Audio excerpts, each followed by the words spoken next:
મોટો થાય છે ત્યારે મહારાજને એના ઉપર એટલો વિશ્વાસ હતો કે મહારાજે એને નીલમબાગની ચોકીદાર બનાવી દીધો.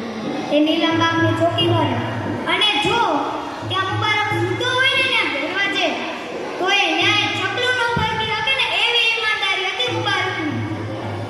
એક દિવસની વાત છે. ભાવનગરના મહારાજાએ મુબારકને પોતાની પાસે બોલાવ્યો અને કહે, આલે આજે હું તને એક જવાબદારી સોંપું છું.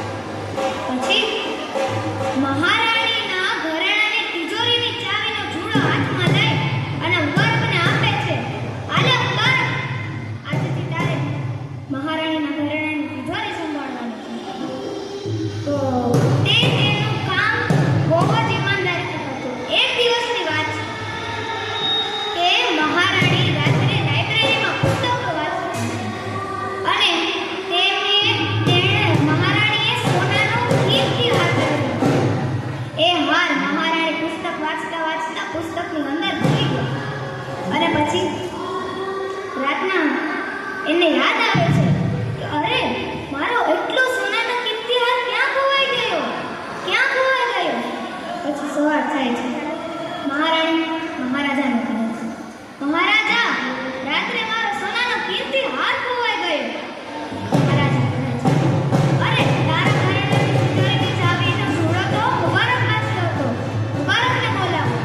મુબારકને બોલાવે છે અને મુબારકને કહે છે, મહારાજ મુબારકને કહે છે, અરે તે મહારાણીનો સોનાનો હાર જોયો છે?